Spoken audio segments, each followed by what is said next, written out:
Welcome to dxSudoku training video number 108. In this video, a way of doing AICs with extensions using a typical cell phone app will be demonstrated. The method of doing AICs with extensions presented here will work on most cell phone apps.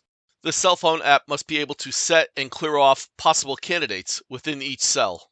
The cell phone app must have an undo button so the chaining sequence can be reset. It's nice if your cell phone app has the ability to populate all the possible candidates for you. And it's very helpful if your cell phone app has the ability to highlight all the cells having a particular candidate number. Highlighting cells having a certain candidate is very helpful in finding extensions for our AIC chaining sequences. Here are all the prerequisite videos for this video. Take a look at the puzzle loaded into Sudoku. This puzzle is one of the ultra extreme puzzles from Sudoku 3. Even though Sudoku has candidate level coloring, I'm going to use Sudoku like it's a cell phone app for this demonstration. The general puzzle solving algorithm is showing on the left, and the AICs on cell phone algorithm is also showing on the left. I will begin by doing step 1 and step 2 to get as much done on the puzzle as possible before doing any chaining sequences. I'll be right back. I'm back. Here are the results from step 1 and step 2. We are now ready to start looking for AIC chaining sequences. We begin by cycling through all the candidates 1 through 9, looking for a starting candidate for our chaining sequence.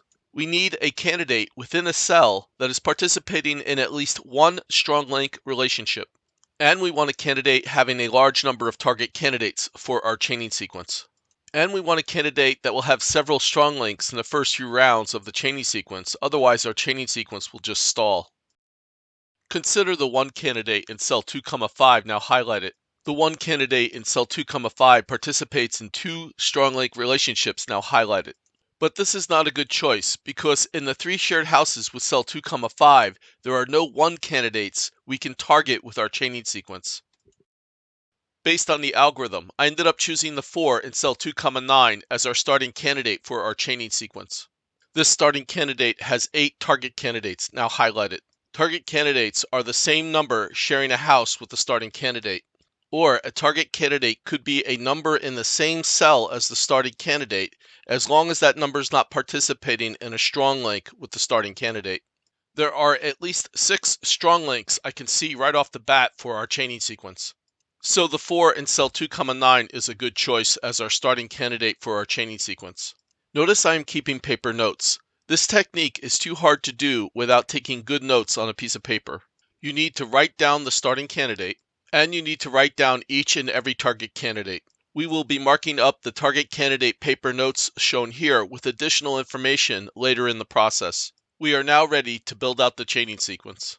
The way we build out the chaining sequence is we remove candidates from the grid to indicate the candidate is off. I removed the 4 candidate from cell 2,9 to indicate that our starting candidate is off in our chaining sequence. All that remains is the 5 candidate, which means we are pretending the 5 is on in our chaining sequence. I'm going to go off and complete the chaining sequence. I'll be right back.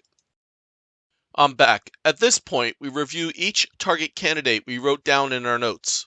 We begin by looking at cell 1,7. Since 1,7 does not have a 4 candidate in it, this means our original 4 candidate is a non-possible candidate based on our chaining sequence. On our piece of paper, we write an X underneath the 7. Next, we look at cell 1,8. Cell 1,8 has a 4 in it, meaning it was on in our chaining sequence. We just circle the 8 so we know later to leave this candidate alone. Next, we look at cell 3,7, which had a non-possible 4 candidate in it. And we look at cell 3,8, which also has a non-possible 4 candidate in it. Cells 2,1, 2,4, and 2,5 all have non-possible candidates. Cell 2,6, however, has a 4 in it, so we mark it as being on. We have processed all the target candidates. Next, we concentrate on cell 2,8. We are going to reset the chaining sequence by keep hitting the undo button until 4 shows up in cell 2,8. We have reset our chaining sequence using the undo button. The last step in the process is we remove all the non-possible candidates having an X in our notes. The non-possible candidates have been removed from the puzzle. At this point, we do another round of step 1 and step 2 to remove additional candidates and to set any values. I'll be right back. I'm back. Here are the step 1 and step 2 results. The puzzle is now solved. Surprisingly, this puzzle only took one AIC with extensions to solve it. dxSudoku training video number 108 is now complete. Please support dxSudoku. Thank you for watching.